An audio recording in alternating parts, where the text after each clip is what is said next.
Gaël de Guichin, bonjour. Merci d'être avec nous et de nous accorder un peu de temps pour cet entretien. Gaël, je vais commencer par vous présenter un peu. Vous êtes ingénieur chimiste de formation, passionné d'archéologie et d'histoire. Vous devenez ingénieur responsable de la conservation à la grotte de Lascaux. Vous serez en charge d'étudier la possibilité de réouverture de la grotte avant qu'André Malraux décide finalement sa fermeture en 69. Ensuite, la même année, vous intégrez l'ICROM, le Centre international d'études pour la conservation et la restauration des biens culturels, où vous devenez jusqu'à aujourd'hui conseiller spécial du directeur général, chargé des musées, des bibliothèques, des archives, au niveau de 137 pays membres. Alors Gaël, est-ce que vous pouvez commencer par nous présenter un petit peu l'ICROM? Qu'est-ce que c'est l'ICROM finalement? Ah, vous voulez savoir ce que je fais à l'ICROM depuis maintenant 53 ans. Bon, alors, il faut comprendre ce que c'est que l'ICROM. L'ICROM, c'est un organisme intergouvernemental, pas international, intergouvernemental, c'est-à-dire que seuls des gouvernements peuvent être membres et financent l'organisation. Comme par exemple l'UNESCO qui s'occupe de la culture, le Bureau international du travail qui s'occupe du travail, la FAO qui s'occupe de l'agriculture au niveau mondial. L'ICROM a été créé spécifiquement pour s'occuper de la conservation et de la restauration des biens culturels tant mobiliers qu'immobiliers. Il y a donc deux grands secteurs, un secteur pour le patrimoine mobilier, c'est-à-dire les bibliothèques, les archives, les musées, et un secteur qui s'occupe des biens immobiliers, c'est-à-dire les sites archéologiques, les villes historiques, les monuments historiques. Donc deux secteurs bien différents. Quel est le rôle de l'ICROM dans tout ça? Le rôle de l'ICROM, qui est un petit organisme donc financé par les États membres, c'est d'anticiper ce qu'il y aura à faire dans le futur dans le domaine de la conservation et de la restauration du patrimoine culturel. À travers toutes ces activités, cherche à mettre ensemble, dans la même salle, des personnes qui se racontent leurs problèmes et qui vont trouver des solutions. On ne va pas faire au niveau international ce que fait le laboratoire de conservation et de restauration du musée du Louvre. On ne va pas remplacer des instituts nationaux qui font très bien leur travail. On doit anticiper. Pour ça, l'organisme n'a que 40 personnes, 137 pays membres. Et moi qui ai été pendant donc toute la fin de ma carrière responsable du secteur mobilier, bibliothèque, archives et musées, j'avais pour 137 pays 5 personnes. Donc, vous voyez, les moyens sont limités. Qu'est-ce qu'on peut faire à 5 personnes? Eh bien, on peut, en étudiant la situation, rencontrant des gens, allant dans les conférences nationales, lisant, étant au courant, identifier des secteurs qui, pour des raisons X, ne sont pas au niveau, identifier des régions qui, pour des raisons X, ont des difficultés à conserver le patrimoine. Par exemple, en 1972, le gros problème qu'il y avait au niveau mondial, dans les musées, c'était le problème de lumière et de climat. Pourquoi? Parce qu'on faisait des expositions temporaires qui étaient envoyées dans le monde entier, sans faire attention que quand on partait de Rome, il faisait chaud, quand on arrivait à New York, il faisait froid, les œuvres en souffraient, etc. Donc c'était un problème mondial, au tel point qu'à l'époque, l'Italie, par exemple, avait interdit de faire des expositions hors d'Italie pour tous les tableaux du 15e, 16e siècle.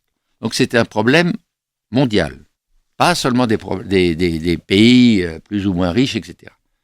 Donc l'ICROM a pointé le fait que la connaissance des conditions climatiques et la connaissance des types de lumière qu'il y avait n'ont pas été mauvaises, mais étaient nulles. Et qu'il fallait donc former des personnes. Et qu'il fallait former les personnes, qui ça?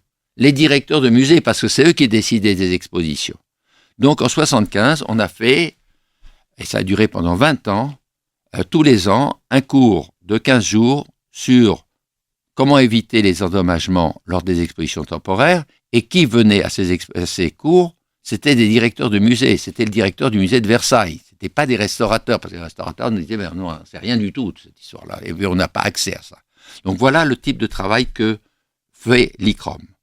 En 1977, des amis, je vais dans tout le bassin méditerranéen, des amis qui, sur les sites archéologiques, s'occupaient de la conservation des mosaïques romaines et grecques, me disent c'est un désastre, personne ne s'en occupe, les mosaïques sont détruites. Les gens qui travaillaient en France me disaient, avec les autoroutes qu'il y avait, 95% des mosaïques découvertes sont détruites au bulldozer dès la découverte, le lendemain de la découverte. Qu'est-ce qu'on peut faire?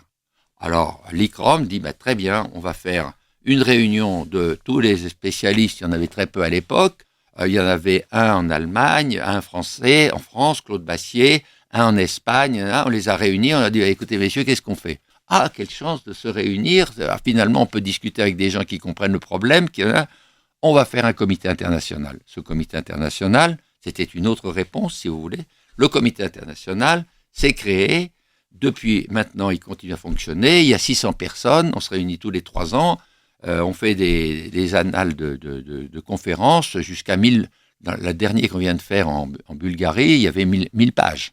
Oui. Bon, voilà le type de... Et puis, il y a eu d'autres campagnes importantes qu'on a faites. Une qui s'appelle Média Sévart, pour que le public soit informé du problème de conservation. Un qu'on a fait en Afrique pour créer une école, Préma, par exemple. Je ne sais pas si vous voulez, je vous en parlerai plus tard. Oui. Et principalement, on a pointé cette lacune qu'il y avait entre les deux paroles qui étaient conservation et restauration. On a pointé qu'il y avait une autre parole qui manquait et un type d'action qui manquait, c'était la conservation préventive. Alors, c'est au sein de l'ICROM que vous allez donner un des premiers cours de prévention, qui est de la conservation préventive, mais qui ne s'appelle pas comme ça encore à l'époque, en 1975. Il faudra attendre 2010 seulement pour qu'une terminologie soit adoptée officiellement par les membres de l'ICOM, le comité pour la conservation du Conseil international des musées. Aujourd'hui, la conservation préventive, c'est une profession exercée en France et dans le monde entier, mais il a fallu beaucoup de temps pour en arriver là. Gaël, est-ce que tout d'abord, vous pouvez commencer par nous donner cette définition qui est avant tout celle de la conservation-restauration? D'abord, il faut comprendre pourquoi il faut une définition. Dans la profession, moi, quand je suis rentré dans la profession en 68, j'ai demandé pourquoi, par exemple, il y avait des différences en Angleterre, particulièrement. On m'a dit, on ne sait pas. Franchement, on ne sait pas pourquoi. Oui, c'est pas clair, etc. Et puis, dans la profession, c'est développer un vocabulaire pour le type d'action que l'on fait sur le patrimoine, sur les œuvres. Alors, quelquefois, on disait, ça c'est de la conservation. Puis après ça, on disait, ça c'est de la restauration. Et puis, quelquefois, on disait, ça c'est de la conservation directe. Puis d'autres disaient, non, ça c'est de la conservation indirecte. Et puis d'autres disaient, c'est de la prévention. D'autres disaient... Finalement, il y avait 14 mots pour dire ce que l'on faisait dans la profession. Ce qui était incompréhensible. Déjà, entre nous, en France, c'était incompréhensible. Il n'y a qu'à voir les publications. Je ne vous attends pas comme ça. Il y avait 14 mots qui sortaient. Donc, les bibliothécaires, comment classer ça? Je ne savais pas comment. En conférence internationale, à l'époque, il y en a encore maintenant, mais il y en avait de plus en plus avec traduction simultanée. Les interprètes, ils s'arrachaient les cheveux. Comment 14 mots dans une langue, comment les traduire dans l'autre langue, alors qu'il n'y avait que quelques opérations, en fait, pas si nombreuses que ça. Et c'est là où on a insisté en disant, arrêtons le massacre, il faut une terminologie. Cette terminologie, attendez, j'ai lancé le mot en 1984, je crois, de conservation préventive. La définition, il a fallu attendre 2010 pour qu'elle soit acceptée. Maintenant, qu'est-ce que c'est quelle est la définition à laquelle on est arrivé? En fait, on s'est rendu compte que, et tout ça c'est parce que ce que j'ai vécu à la grotte de Lascaux, c'était essentiel pour le changement de carrière. Bon, à la grotte de Lascaux, les peintures arrivent, après 18 000 ans, quasiment en parfait état. Bon, alors, au bout de 10 ans, les parois commencent à se faire couvrir de micro-organismes, donc de moisissures vertes. Alors, les personnes me disent, mais vous n'avez qu'à restaurer. Ça va bien, non? On va retoucher des peintures préhistoriques qui ont 18 000 ans. Non, mais ça va pas, non? Alors, il a fallu, c'était pas de la restauration qu'il fallait. Il fallait, la première chose, arrêter ce développement des micro-organismes. Il a fallu 2 ans pour définir quel était le micro-organisme, hein, et après ça, trouver les produits qui n'allaient pas endommager les peintures préhistoriques. Bon, ça, voyez-vous, c'était, la maladie, elle était là. Il fallait agir tout de suite. C'était une action bien précise pour arrêter la maladie. Ce n'était pas de la restauration. C'était quelque chose d'autre que de la restauration. Comment ça s'appelait? Alors les gens disaient, ça s'appelle la conservation. Immédiat. Et puis moi, quand j'étais à Lascaux, j'étais pour voir combien de personnes pouvaient rentrer, rouvrir la grotte. Donc il fallait que j'anticipe, qu'est-ce qu'on devrait faire pour que dans 50 ans, des visiteurs puissent entrer dans la grotte. Ça n'avait rien à voir avec la conservation qu'il fallait faire immédiatement, puisque les micro-organismes se développaient. Et il fallait les arrêter. Et c'est là où l'idée de la conservation, je l'ai vue en 2 aspects qui sont très importants. L'un, quand l'œuvre est en train de s'endommager, qu'on a appelé la conservation curative, hein, et l'autre qui disait, maintenant, on va voir comment dans le futur on va faire, et qu'on a appelé la conservation préventive. Voilà. Et quand on a défini ces 3 types d'actions bien claires, celles qui avaient trait au passé et celles qui avaient trait au futur, qu'on a décidé, qu'on a dit, il faut 3 noms différents. Le passé, le présent, le futur. Et il a fallu, dans le cadre du Conseil international des musées, de 1999, après Jésus-Christ, hein, parce que moi j'habite Rome, et donc c'est important de préciser si avant ou après Jésus-Christ. En 1999 jusqu'à 2010, pour le faire accepter par toute la profession, il a fallu 11 ans de bataille, avec des moments très difficiles, et avec toute une stratégie et du lobbying, etc., pour que finalement ça soit accepté, mais pas accepté par tout le monde. Il y a des gens qui ont refusé ces définitions. Mais finalement, donc, au Japon, en Chine, à l'Assemblée générale de l'ICOM en 2010, on a fait accepter par toute l'Assemblée, 3400 personnes, cette définition de ce qui est notre profession, qui a un chapeau qui s'appelle la conservation-restauration, avec 3 aspects, qui étaient la restauration pour les œuvres abîmées, la conservation curative pour les œuvres qui étaient en train de s'abîmer, et la conservation préventive pour éviter qu'elles s'abîment dans le futur. Voilà. Et Marie-Bert Ducou, a fait partie très important, Marie-Bert Ducou a été essentielle. La finesse qu'elle a, elle est d'une intelligence et d'une finesse exceptionnelle. Je ne veux pas trop dire de bien d'elle, mais vraiment c'est quelqu'un d'exceptionnel. Mais c'est aussi une amie. Je vais donner cette définition qui maintenant se trouve sur Internet, etc. La conservation préventive, c'est l'ensemble des actions et mesures ayant pour objectif la sauvegarde du patrimoine culturel matériel, tout en garantissant son accessibilité aux générations présentes et futures. Pas seulement futures, on travaille pour le présent. Il serait injuste que les publics ne puissent pas aller voir la grotte de Lascaux aujourd'hui. Je continue. La conservation-restauration qui comprend 3 actions, la conservation préventive, la conservation curative et la restauration. Si je reviens spécifiquement à la conservation préventive, c'est la conservation préventive et l'ensemble des mesures et actions ayant pour objectif d'éviter et de minimiser les détériorations ou pertes à venir. On anticipe. Elles s'inscrivent dans le contexte de l'environnement d'un bien culturel, mais le plus souvent dans ceux d'un ensemble de biens, quelle que soit leur ancienneté et leur état. C'est une action indirecte qui ne va pas modifier l'aspect de l'objet, alors que, par exemple, la restauration va modifier quelquefois l'aspect de l'objet. Alors Gaël, parmi toutes les batailles que vous avez menées, celle-ci est peut-être l'une des plus importantes. Est-ce que vous pouvez nous expliquer pourquoi cette définition va opérer un si gros changement dans le domaine de la conservation-restauration? Quel impact ça va avoir finalement? D'abord, pourquoi ça a été bloqué?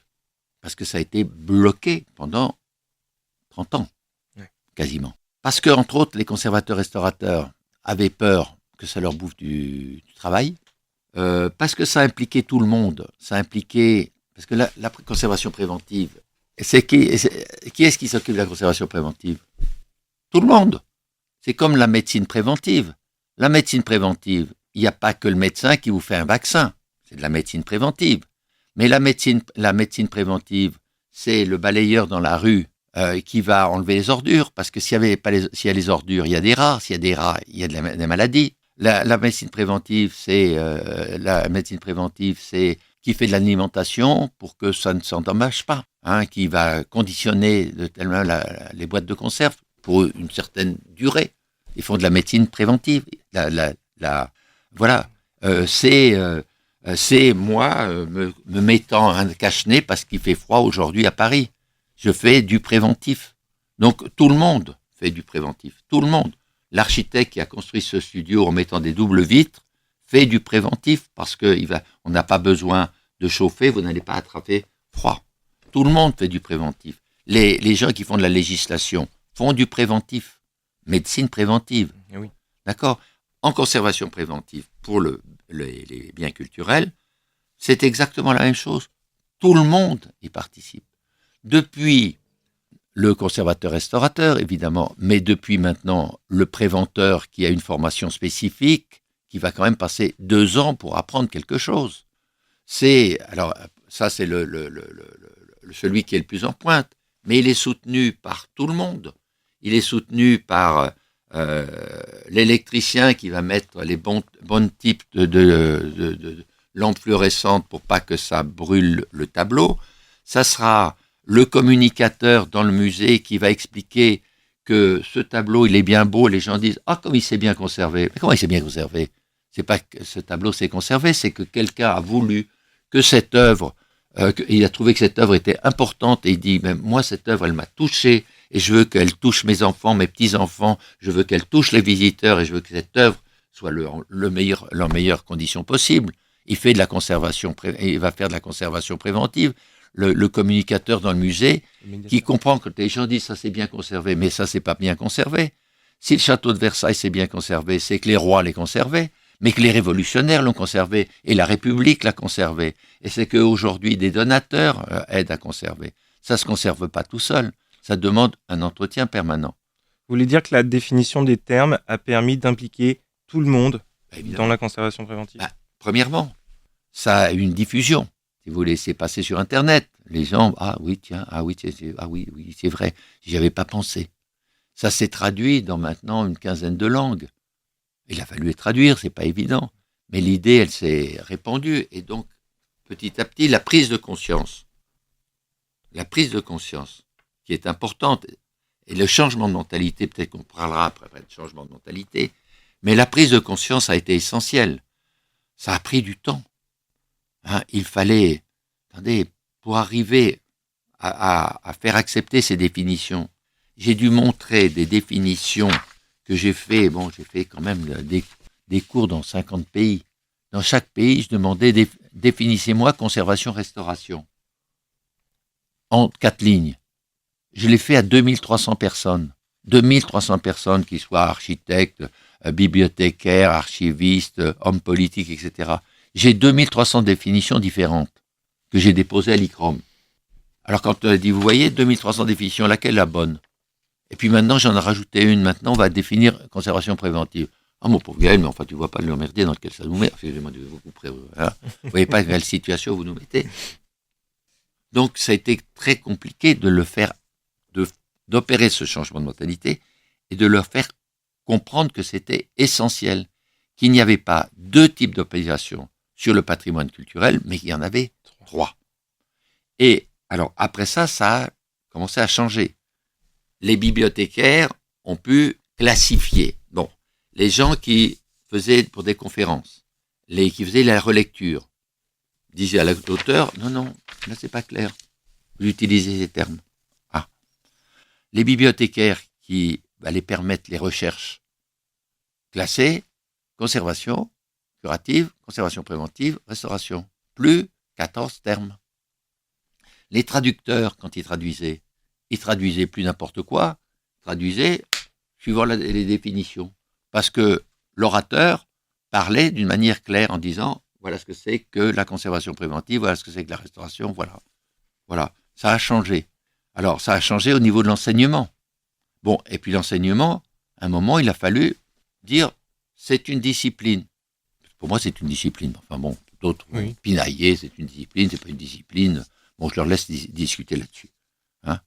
Mais on a quand même créé un cours, un master à l'époque, enfin DESS à l'époque et master, on a créé. Non, c'est l'Université de Paris. Et là, chapeau à Marie Verducou et à Denis Guimard qui sont arrivés à décider leurs supérieurs que c'était essentiel dans un monde qui n'acceptait pas la conservation préventive. Il dit c'est important, on va faire un cours d'une année. Une année sur la conservation préventive. Qu'est-ce que vous voulez leur dire? Puis, Romain, qui a fait le cours de conservation préventive, peut dire qu'en un an, on n'a pas continué à 2 ans maintenant, on n'a pas seulement continué à jouer aux dames et aux échecs. Exactement. Donc, il y avait matière. Et donc, après ça, il s'est créé ça. Et puis, après ça, quand même, il faut pas. Alors, après ça, qu'est-ce qui s'est passé? Il y a eu pour la première fois une conférence sur la conservation préventive. La première fois où tous les sujets n'étaient que conservation préventive.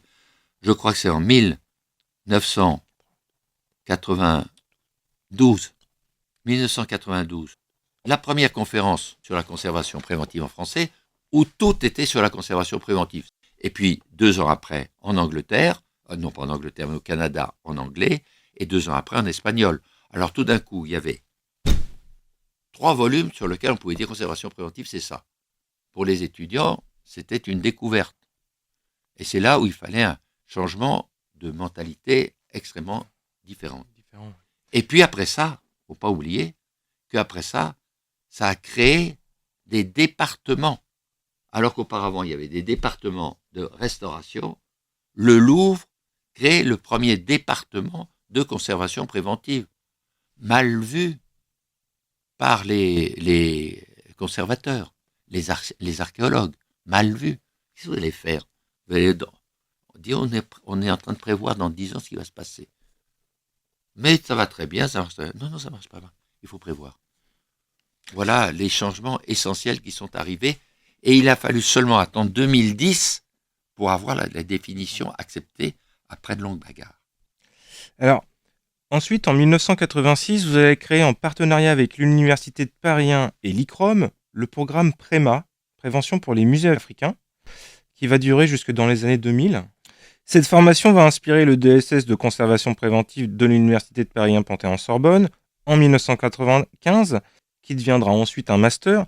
Est-ce que Gaël pouvait nous expliquer un peu quel était l'objectif de PREMA à l'époque et comment il a vu le jour, ce programme? Alors, le programme PREMA, ça veut dire pré, attention, M, musée, A, africain. Voilà, PREMA. Ce programme est venu à la surface quand, ayant fait toute une série de voyages en Afrique et dans les pays africains subsahariens, je me suis rendu compte que les collections étaient dans un état déplorable.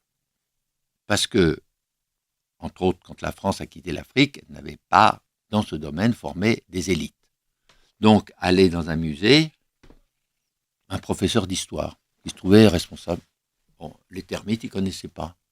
Les termites en ont profité des collections entières, et je te montre les collections, 800 objets en Côte d'Ivoire. Hein. On a dû brûler. Bon. Donc, tout le patrimoine africain partait en miettes. Il faut faire un programme en Afrique.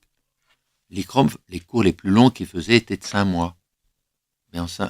Alors on m'a envoyé en Afrique pendant 1 mois. 1 mois.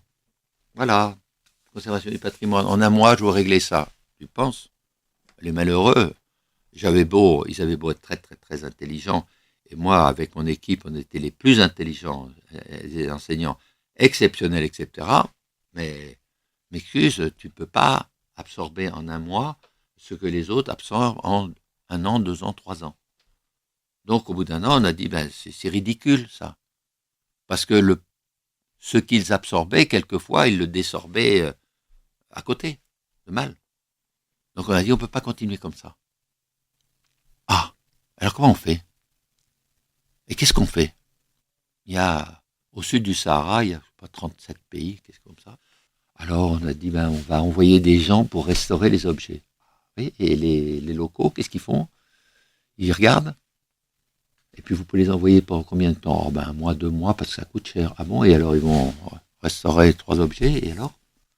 Donc, on a dit, il est malhonnête de faire des cours d'1 mois, ce que j'ai fait d'abord au Mali, avec Catherine Antomarchi, entre autres. C'est malhonnête de le faire en 1 mois. On va faire un cours d'1 an. Un cours d'1 an.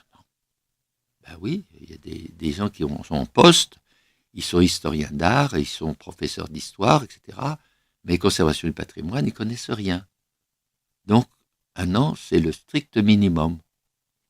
Ah, on m'a dit, mais où est-ce que vous voulez le faire? En Afrique? Elle dit non, malheureusement, parce qu'en Afrique, il n'y a aucun endroit qui peut nous accueillir. Mais l'ICROM est fait pour accueillir des cours de ce type-là, bien qu'on n'en ait jamais fait.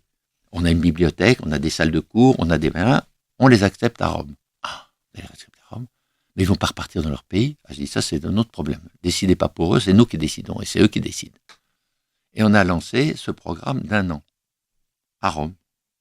Et on l'a lancé en collaboration, au bout d'un certain temps, au bout d'1 an, avec l'Université de Paris et Marie Berducou et Denis Guillemard. Donc on a lancé ce programme avec un objectif. Quel objectif? Restaurer les objets africains? Non. Les former? Oui. Et puis, eux, qu'est-ce qui restera après? Donc, il faut faire une école. Mais pour faire une école, il faut des enseignants. Donc, notre problème, notre objectif clair, le 31 décembre 1999, on est une équipe d'enseignants africains, francophones et anglophones, mixtes hommes et femmes, qui puissent enseigner dans une école. Et on a mis 15 ans pour y arriver, et on a créé, 15 ans plus tard, donc le 1er janvier 2000, on a créé, après une période d'essai, l'école du patrimoine africain, qui est au Bénin, qui fonctionne, et qui a eu une importance considérable pour le retour des biens culturels que la France vient de rendre au Bénin, le retour des biens culturels. Pourquoi ça s'est fait au Bénin? Pas parce qu'on avait créé l'école du Bénin et que l'école du Bénin avait des professionnels, et les professionnels ont fait en sorte que les œuvres retournent dans de bonnes conditions et soient maintenant bien conservées. Donc ça a été un travail de 15 ans, de longue haleine, ce programme Préma, puisque le programme Préma, qui s'est fait à Rome, après ça, s'est transféré en Afrique à partir de l'an 2000. Et les gens, à ce moment-là, m'ont dit, mais attends, mais ça coûte cher, ça? Oui, ça coûte cher. Oui, ça coûte cher. Faire venir 15 personnes, les loger, les nourrir, faire venir des enseignants, payer l'assurance, payer les voyages d'avion, payer les études, payer l'assurance, oui, ça coûte cher. Ah bon, ça coûte cher? Et alors, où est-ce que tu trouves? Il n'y a pas d'argent pour l'Afrique. S'il n'y a pas d'argent pour l'Afrique, s'il y a un bon programme, on le trouvera. Ah bon? Et alors, comment tu as trouvé? Voilà. On a trouvé, j'ai trouvé, pour ce programme qui aurait 15 ans, 7,5 millions d'euros. C'est-à-dire 500 000 euros par an. C'est-à-dire, grosso modo, 1 350 euros par jour pendant 15 ans. Tous les jours, Noël compris, samedi et dimanche, et jours fériés. Voilà. Certaines fois, on n'avait pas d'argent pour 2 semaines. On dit, on trouvera. Et on a trouvé. Voilà. Et maintenant, l'école du patrimoine africain existe, et c'est des Africains qui enseignent en Afrique. Voilà. Alors, pour ce programme, vous avez été nommé en début d'année dernière, en 2023, en janvier 2023, chevalier de l'ordre de l'Étalon au Burkina Faso pour votre engagement concernant le patrimoine africain. Et en plus récemment, en juin dernier, tout comme Catherine Antomarchi d'ailleurs, qui a également effectué sa carrière à l'ICROM, vous avez reçu le titre de l'Ordre national du mérite par le président de la République française. quelquefois, vous savez, je ne sais pas pourquoi, dans le cas présent, j'ai été repéré. Bon, c'est une chance, parce que plein d'autres personnes font aussi du aussi bon travail, plein d'autres personnes, et ils ne sont pas repérés. Voilà. C'est une chance, j'en suis très fier, mais pour moi, ces décorations, elles sont données à toute la profession. Voilà, on a trouvé, moi, pour que je porte la médaille, mais j'ai tenu, par exemple, à ce que Catherine Autant-Marquis soit associée à moi pour cette cérémonie, parce que elle en a fait autant que moi, mais des personnes comme Marie Berducou, comme Denis Guimard, pourraient et devraient tout autant que moi recevoir ce genre de décoration. C'est vrai que ça fait plaisir. Oui, ça fait plaisir. C'est vrai. Merci. Alors Gaël, on l'a dit, vous allez faire toute votre carrière à l'ICROM. À force de parcourir les musées du monde entier, un autre programme va voir le jour en 2011. Ce programme, c'est REORG. Quel est le constat que vous avez fait en parcourant les musées du monde entier, et particulièrement les réserves, et qui a amené au programme REORG? Est-ce que vous pouvez nous l'expliquer? Alors, c'est encore, il faut jouer dans le temps. Hein. Je vais remonter encore, toujours après Jésus-Christ. 1976. Washington. La grande institution, le Smithsonian, le directeur qui était américain mais d'origine française, Paul Perrault, je dois donner son nom parce que ce sont des personnes qui ont vraiment eu un rôle essentiel. Paul Perrault se rend compte que l'institution dont il a la charge, qui a 17 musées parmi les plus grands musées du monde, 17 musées, que les collections sont dans un état déplorable dans les réserves, que c'est tout et n'importe quoi. Il dit c'est pas possible. Donc Paul Perrault, je raconte cette petite histoire, à son conseil d'administration, dit mesdames et messieurs, il faut s'occuper des réserves. Ah oui, mais il y a telle exposition très importante. Ah bon. La fois suivante, il faut s'occuper des réserves. Ah oui, mais il y a tel objet important qu'on va acheter. Ah bon, mais il y a cet événement historique qu'on doit commémorer. Enfin, ça passait tout. Un jour, il a dit, bon, c'est très bien. C'est lui qui m'a raconté. Hein. Je l'ai bien connu, il est décédé cette année. Il avait 99 ans. Une personne exceptionnelle. Voilà quelqu'un aussi qui devrait recevoir les décorations que j'ai reçues. Il dit, c'est bien. Comme ces gens se réunissaient autour d'une table et ne connaissaient pas les réalités, il a pris un photographe, il a dit, vous avez la carte blanche d'aller dans les 17 musées. Vous me faites un rapport photographié des conditions qu'on vous a montées dans les réserves. Vous avez toutes les portes ouvertes. Il a fait un volume comme ça. À la réunion du conseil d'administration suivant, tout le monde avait ce volume avec les photos des horreurs.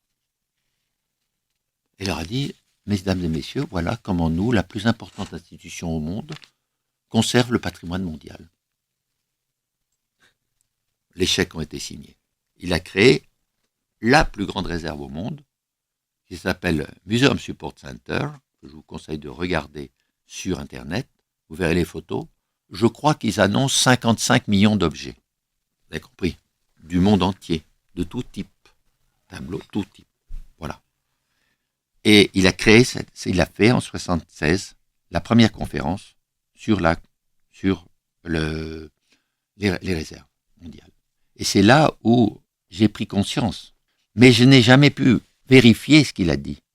Parce que depuis 1977, quand je demandais dans un musée est-ce que je peux voir les réserves, la réponse était « Ah, je suis désolé, le responsable est en vacances. » Ou « Ah, je suis désolé, la responsable vient, elle n'est pas là parce que sa maman est à l'hôpital. » Ah, je suis désolé parce que le spécialiste, il est parti ce matin parce que son enfant est tombé dans la cour de l'école. Enfin, j'amenais les désastres. C'était chaque fois que je passais, il y avait quelqu'un qui était malade dans la famille. Alors un jour, je dis, bon, ça suffit. Hein. Ça suffit. Je peux donner la liste des musées qui m'ont refusé. Et là où je l'ai découvert, à part quelques exceptions, là où je l'ai découvert, c'est en Afrique, quand j'ai fait Préma.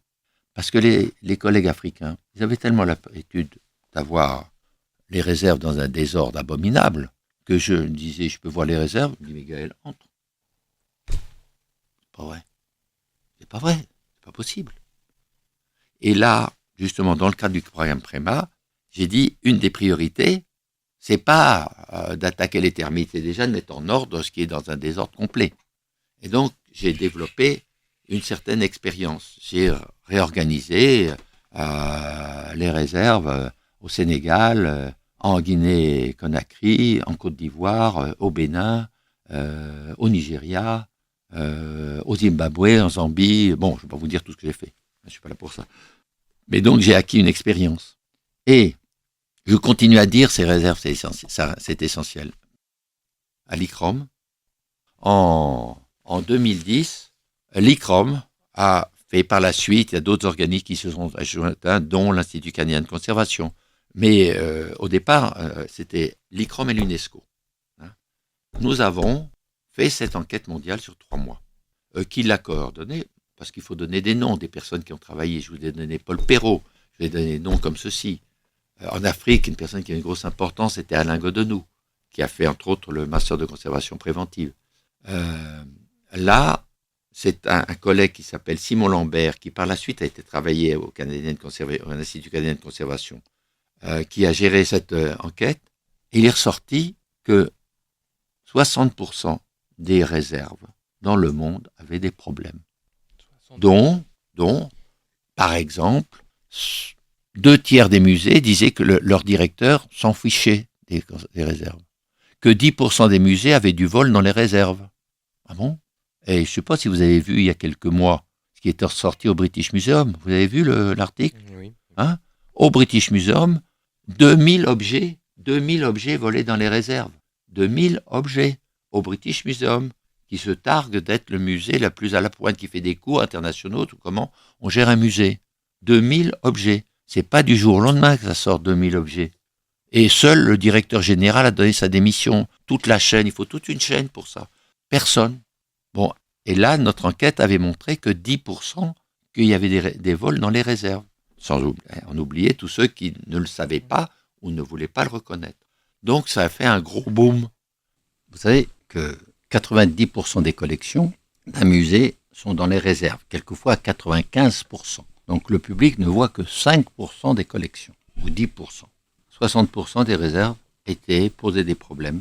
Ça a été la preuve que c'était identique aux États-Unis, en Angleterre, en France.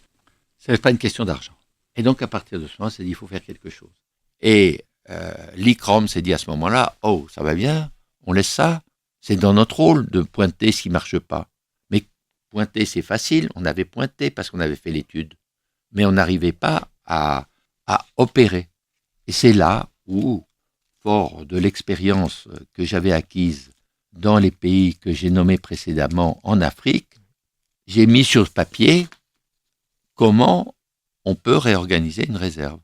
Après ça, ça fait 180 pages. Après ça, c'est devenu la méthode Réorg, etc., qui est appliquée maintenant. Il y a de ça, je viens de terminer, il y a 2 semaines, cette année, j'ai réorganisé les réserves en Argentine, au Burkina Faso, en Pologne, en Inde, et juste là maintenant, à 100 km de Paris. La première chose dans la conservation préventive, c'est savoir combien on a, et ce qu'on a. Donc savoir un inventaire, c'est la première chose. Si je ne sais pas, je ne peux pas. Si je ne sais pas que que ma collection elle est en laine plutôt qu'en soie, je n'attaquerai pas les mythes, je n'anticiperai pas que dans l'hiver prochain, il va y avoir des mythes. D'accord? Donc, connaître sa collection et inventorier la collection, c'est essentiel. On attaque le problème sur 4 aspects. Les gens disent tout de suite collection. Non. Le problème, c'est pas la collection. Le problème, c'est la gestion. Je suis désolé. Moi, je sais que 60% des directeurs ne s'intéressent pas aux réserves. C'est à eux que je m'adresse. Donc, c'est toute la gestion d'abord. Il y a un règlement pour les réserves? Non. Qui veut dans les réserves? Non. Vous faites le règlement. Donc, c'est premier aspect, la gestion. Ça ne plaît pas. Étonnamment. Bon, après ça, on dit, attendez, votre bâtiment, les murs sont humides, et vous avez mis votre réserve de papier près des murs humides.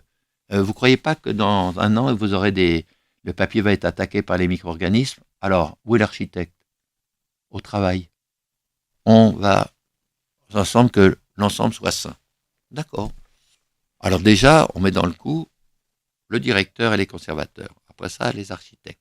après ça, les administrateurs. Puis après ça, on dit, bon, maintenant, on va voir les collections. Quelles sont les collections, etc. Et quel est l'équipement.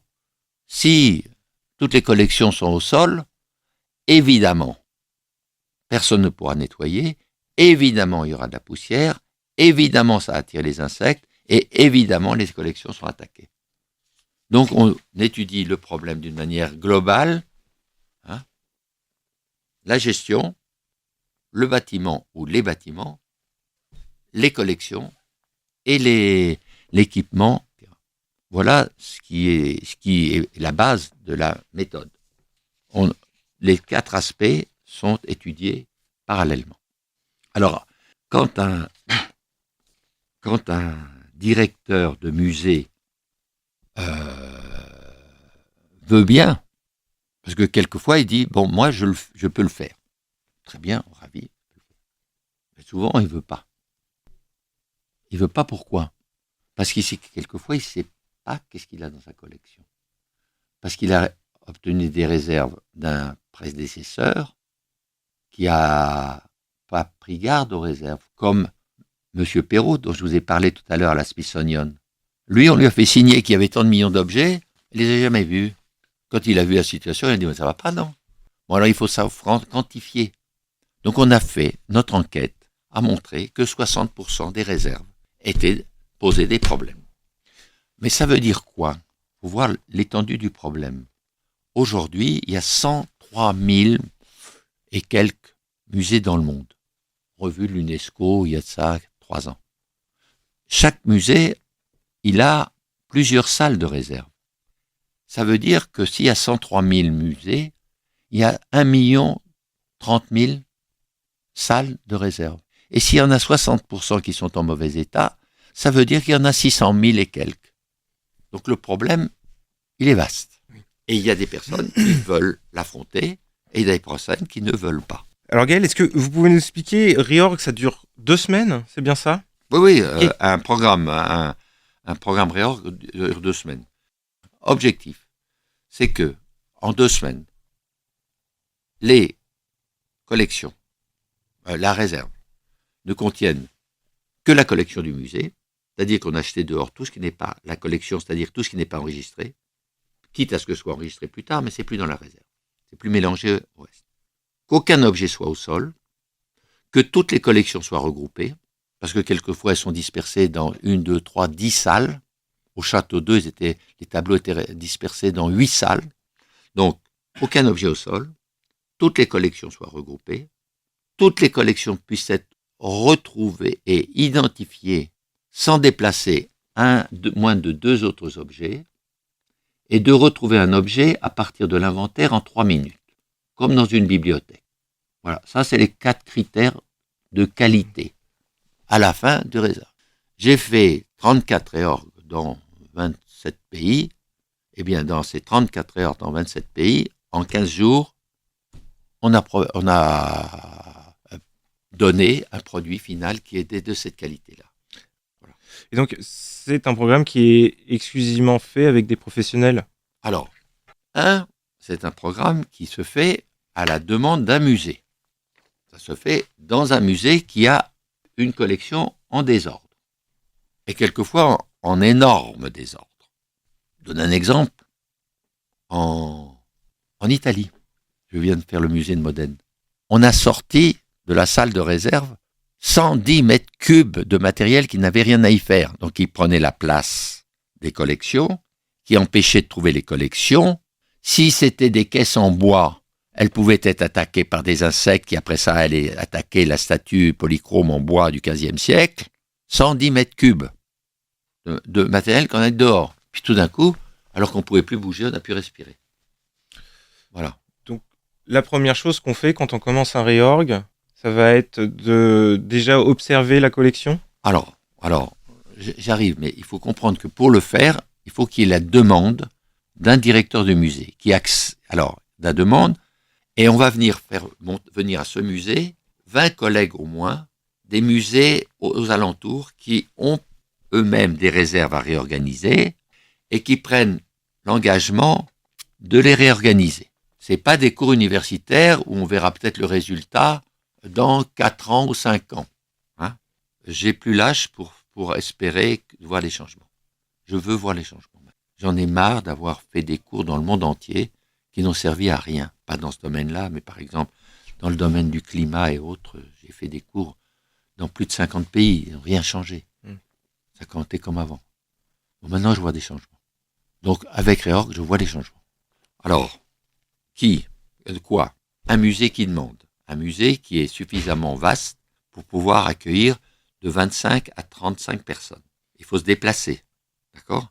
Un musée qui a des collections mixtes. Puisqu'on va faire un cours, on va pas faire que l'archéologie, parce que l'archéologie, réserve archéologique, c'est pas la réserve de tableaux, c'est pas la réserve de textiles, c'est pas la réserve de pièces de monnaie. Donc il faut des collections mixtes qui posent des problèmes mixtes. Et tous les participants vont acquérir quelque chose. Donc, un musée collection mixte, essuyement d'espace, nécessitant une réorganisation, au moins 20 participants, quelquefois 34 comme à Sens, qui viennent d'autres musées et qui sont là pendant 15 jours.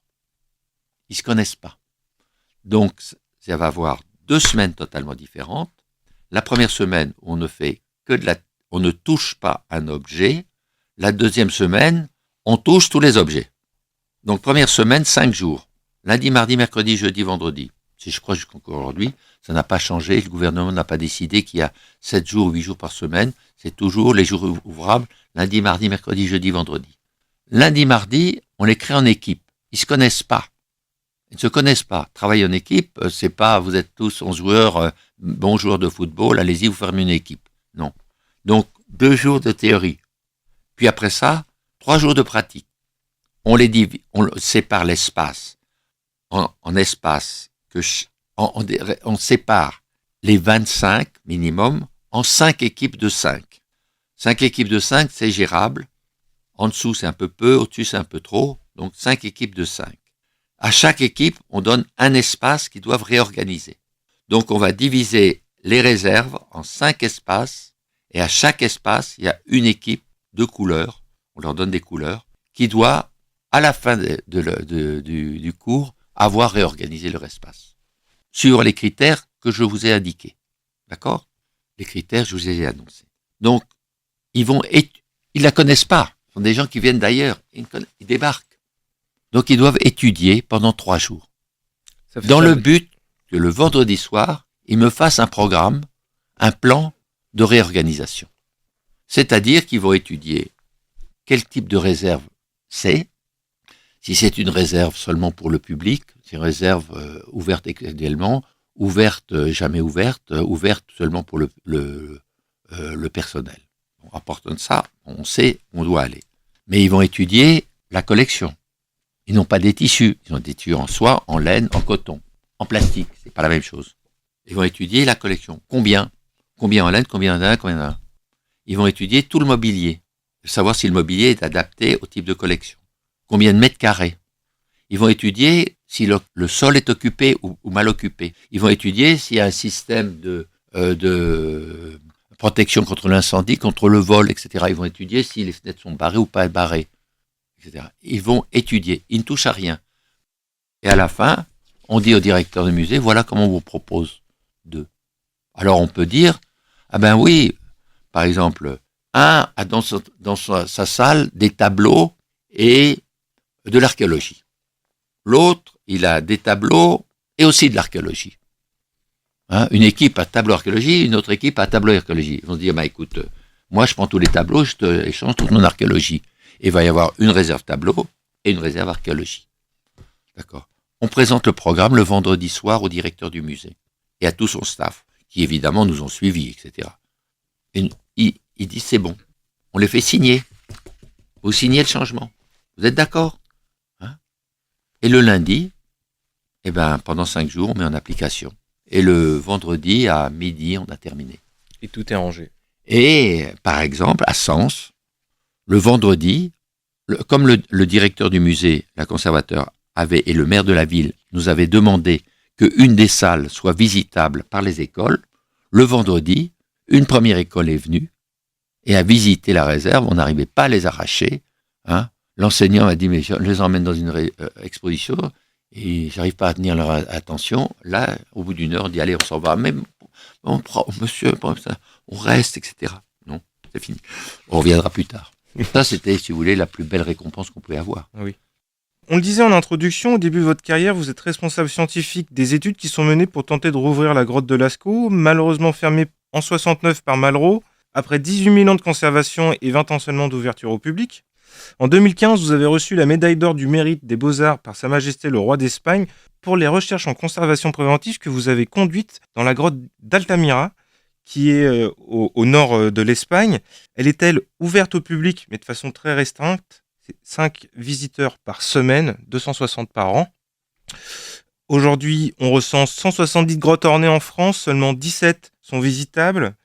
Est-ce que c'est à la fermeture de Lascaux, Gaël, que vous avez eu la conviction que le public avait un rôle à jouer dans la conservation du patrimoine culturel? Oui, c'est effectivement quand j'étais à Lascaux que j'ai pris conscience de l'importance du public, et pour endommager et pour protéger. Lascaux, c'est une des plus petites grottes. Ça n'a rien à voir avec Chauvet. C'est un petit volume. Je dirais, je ne sais pas, vous pensez à 1/100 de la Galerie des Glaces. 1/100 de la Galerie des Glaces. Ça c'est Lascaux. En temps normal, sous terre, à cet endroit-là, la température est de 12 degrés. Les visiteurs rentrent avec leurs 37 degrés, ça va avoir un certain impact. Bon, si en plus de ça, ils respirent, il fait chaud, et ils émettent de la vapeur d'eau, ça augmente l'humidité relative. Et puis, ils sont venus par les bois, en dessous de leurs souliers, vous avez de la terre, vous avez de l'humus, vous avez des graines, vous avez tout ce qu'il peut y avoir dans la terre. À peu près, chaque visiteur amène 1 gramme par personne. Donc, ça ferait par jour, comme si on mettait 1,8 kg de terre neuve à l'intérieur. Donc, à partir d'un certain moment, il faisait si chaud, c'était tellement irrespirable que l'on a installé l'air conditionné à des niveaux qui étaient tout à fait faux. On a déstabilisé totalement un équilibre qui existait depuis 18 000 ans. André Malraux a fermé la grotte en 1963.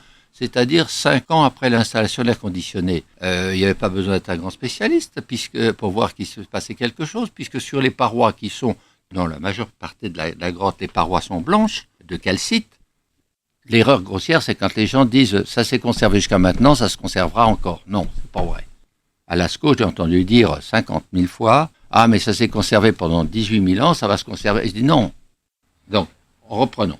Moi, je suis là, je me dis « attendez ». Je suis ému par ce que je vois. J'arrive pas à y croire. Toutes ces peintures qui ont été faites il y a 18 000 ans. Mais l'émotion que j'ai ressentie, je veux que vous, que chacun d'entre nous, que la génération future, la génération encore, pendant des siècles et des siècles, je voudrais que tout le monde le découvre. Et c'est pas avec des photos, c'est pas avec des on-dit, il faut le voir. Si on ne conserve pas la matérialité, le message il disparaît. C'est là le problème. Si la pierre ne se conserve pas, les cathédrales ne seront pas connues et dans 200 ans, on ne saura pas. On dira oui, autrefois on dit qu'il y avait des cathédrales. Si la pierre ne se conserve pas, les personnes qui vont à Rome ne verraient pas le Colisée. Si le bois n'était pas conservé, la Pietà d'Avignon ne serait pas transmise aux générations futures et les personnes n'auraient aucune idée de leur passé.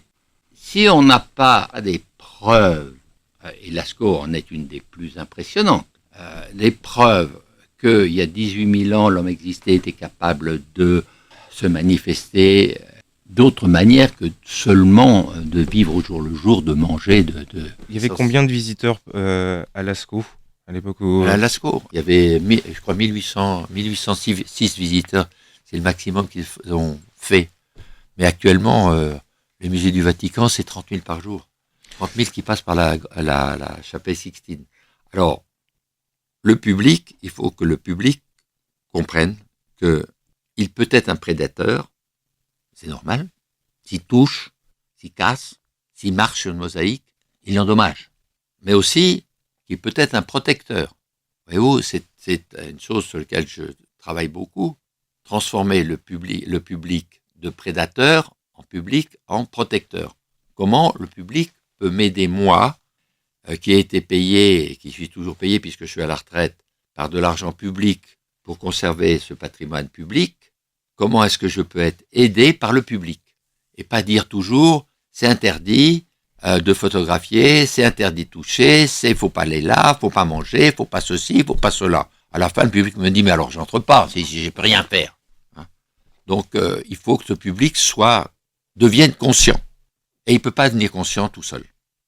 Donc, c'est nous, à notre rôle, à nous, les responsables de la conservation préventive, de penser comment on peut, dans notre travail, dans notre plan de conservation préventive, comment est-ce qu'on va intégrer le public pour que celui-ci nous aide et ne nous empêche pas de mettre en valeur le patrimoine et de ne pas l'endommager. Voilà, c'est la sensibilisation. Alors, oui, depuis l'ASCO, ça m'a beaucoup frappé. Et dans tous les plans que je fais, j'intègre le public. Dans les plans de conservation préventive, j'intègre fortement le public avec des résultats en général très bons. Parce que, bon, si les gens sont un peu d'honnêteté, un peu de bonne volonté, etc., ils comprennent. Vous avez une mosaïque, par exemple. Vous avez une mosaïque à Pompéi, sur un site archéologique. Une mosaïque normale, elle fait 1 cm², la tesselle. Donc, 1 m², c'est 10 000 tesselles. Bon, pas mal. Bon, moi, quand j'étais emmené à Pompéi, il y avait une tesselle qui traînait, moi, à 10 ans, j'ai piqué la tesselle. J'ai honte. Parce que s'il y a 10 000 gamins comme moi qui piquent une tesselle par jour, il y a 1 m² qui est parti. Ah, les gens disent, c'est vrai, j'y ai pas pensé. Ben voilà. Hein? Donc, trouver les moyens pour les informer de la fragilité du patrimoine, c'est essentiel. Il faut s'adapter à toutes les situations. Certaines, par exemple, qui permettent de mettre en présence d'une œuvre sur laquelle on va intervenir, qui permettent de voir cela, c'est très important, mais à condition qu'on ne mette pas la personne qui intervient l'impression qu'il est un animal qu'on met en cage et à qui on jette des cacahuètes.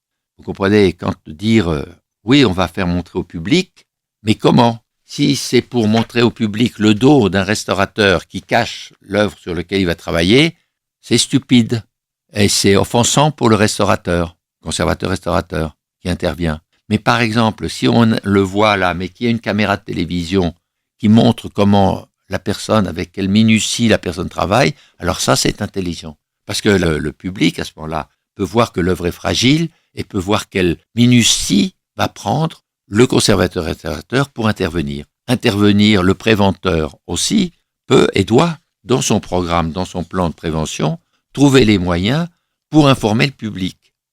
Bon, le musée de Dijon, par exemple, avait fait tout un parcours prévention, très intelligent, très très intelligent. Et le public on leur montrait à quoi servait un thermohydrographe, mais en leur disant ne pas toucher, en leur disant au contraire souffler sur le. Alors quand on souffle, tout d'un coup l'aiguille elle montait, on voyait que l'humidité montait. Vous voyez, si vous soufflez sur une œuvre, l'œuvre elle souffre comme ça. Ça c'est intelligent. Mais mettre interdit, ça peut être dit d'une autre manière. Est-ce que c'est un sentiment qui vous a animé durant tout ce temps, Gaël? Oui, depuis l'ASCO. Depuis l'ASCO, oui. Ah bah oui, depuis l'ASCO. Le fait que impliquer le public était indispensable. Ah oui, vous savez, à l'ASCO, moi j'étais d'habiter dans la forêt, à 100 mètres de l'ASCO. Il fallait bien que je descende quelquefois au village pour acheter du pain. Alors la boulangère me disait, mais monsieur, vous là-haut, là-haut parce que c'est une colline, hein, qu'est-ce que vous faites toute la journée? Quand est-ce que vous allez l'ouvrir, ma grotte? Parce que vous comprenez, mon chiffre d'affaires, il s'est effondré de 90% depuis que vous l'avez fermé. C'est pas moi qui l'avais fermé, mais enfin bon. Alors, qu'est-ce que vous faites? Alors, je lui ai expliqué. Elle me disait, mais je comprends pas. ça s'est conservé pendant 18 000 ans.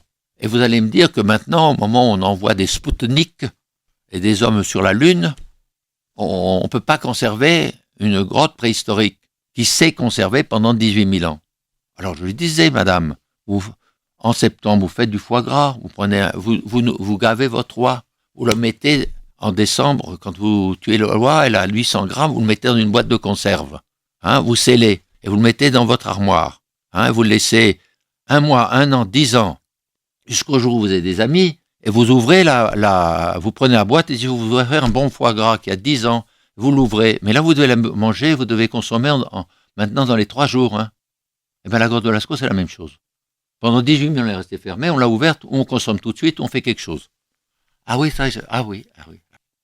Voilà, il faut trouver des moyens pour expliquer quelquefois. Je ne l'ai pas lui expliqué pendant faire des conférences sur ce que c'est que la grotte de Lascaux, mais il faut expliquer aux personnes qui sont de bonne volonté, trouver les moyens pour leur expliquer que le patrimoine est fragile.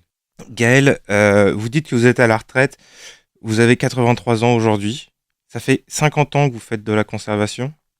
Avant de venir au studio, vous êtes parti à la rencontre des nouveaux étudiants du Master de conservation préventive de l'Université de Paris 1, dont on parle depuis tout à l'heure, car vous intervenez toujours dans le Master, une fois par an pendant 2 jours. Est-ce que pour conclure, vous avez un message qui s'adresserait à ces étudiants qui sont nos futurs professionnels ?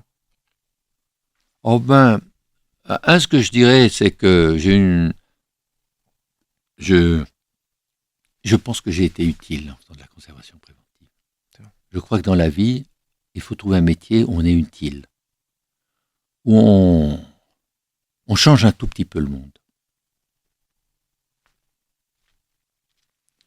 Chacun, dans son domaine, peut changer un petit peu le monde. Je pense que si on se lève tous les jours le matin, c'est pour changer le monde, d'une manière ou d'une autre. C'est évident. Sinon, pourquoi on est là ? Bon, alors on est là pour rendre les gens heureux. Quel plus beau objectif dans la vie que de rendre les gens heureux. Alors il y en a qui ont la chance de rendre plein de gens, il y en a d'autres qui peut-être rendront heureux seulement un nombre limité, des amis, seulement leur famille, mais rendre les gens heureux. Qu'est-ce qu'il y a de plus beau ? Et moi, en conservation préventive, je crois avoir rendu indirectement ou directement des gens heureux. Les personnes qui ont pu visiter Lascaux et Altamira à cause de mon travail sont sortis différents. Ils ont eu une vue du monde différente. Les gens qui étaient étudiants à l'ICROM aussi, j'imagine ? Beaucoup, oui. Ils me l'ont dit, ils me l'ont écrit, ils le disent, ils le écrivent. On le voit dans leurs yeux. On voit tout d'un coup une toute petite lumière, une petite étoile. Et je crois que si on peut faire briller un maximum d'étoiles, on a été utile. Merci beaucoup Gaël pour cette conversation, pour cet entretien. Et puis espérons encore de belles années de conservation devant nous. Ça va être un plaisir.